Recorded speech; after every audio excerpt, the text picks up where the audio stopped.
Assalamualaikum brothers and sisters. I hope you all are doing well. Today we will talk about a story of three persons who were trapped in a mountain. Then they prayed to Allah to save them. What kind of prayers they did?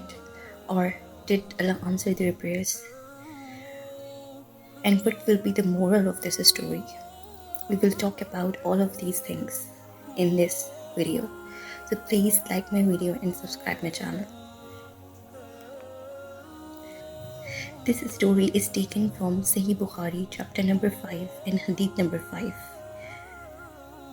The book of Al-Adab, Good Manners. Narrated by Ibn Umar.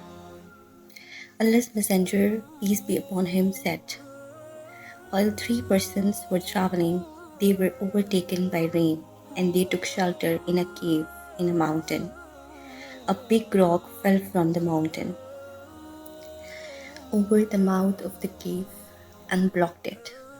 They said to each other, think of such good righteous deeds which you did for Allah's sake only, and invoke Allah by giving reference to those deeds so that Allah may relieve you from your difficulty. One of them said, a shepherd. When I returned to them at night and milked the sheep, I used to start giving the milk to my parents first before giving to my children. And one day I went far away in search of grazing place for my sheep and didn't return home till late at night and found that my parents had slept. I milked my livestock as usual and brought the milk vessel and stood at their huts.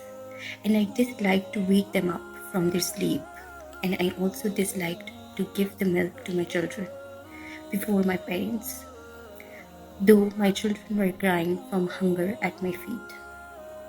So this state of mine and theirs continued till the day dawned. O Allah, if you considered that I had done that only for seeking your pleasure, then please let there be an opening through which we can see the sky. So Allah made for them an opening through which they could see the sky. Then the second person said, O Allah, I had a she cousin whom I loved as much as a passionate man loves a woman.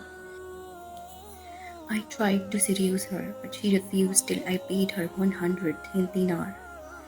So I worked hard till I collected 100 dinars and went to her with that. But when I sat in between her legs, she said, O Allah's slave, be afraid of Allah.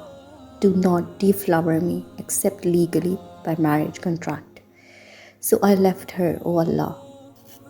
If you consider that I had done that only for seeking your pleasure, then please let the rock move a little to have a wider opening.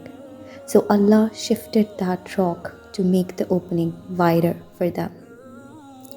And the last person said, O Allah, I employed a laborer for wages equal to a farak, a certain measure of rice. When he had finished his job, he demanded his wages, but when I presented his due to him, he gave it up and refused to take it. Then I kept on sowing the rice for him several times till managed to buy with the price of the yield. Some cows and their shepherd later on the laborer came to me and said, O Allah's slave, be afraid to Allah and do not be unjust to me and give me my due. I said to him, go and take those cows and their shepherd. So he took them and went away. So, O Allah, if you consider that I had done that for seeking your pleasure, then please remove the remaining part of the rock. And so Allah released them from their difficulty. So, brothers and sisters, what we have learned from this story that always try to do good deeds and never expect these in return. However, do good for the sake of Allah only and only for Allah. Allah will provide from sources you never imagined. So put your trust In Allah, in Him only.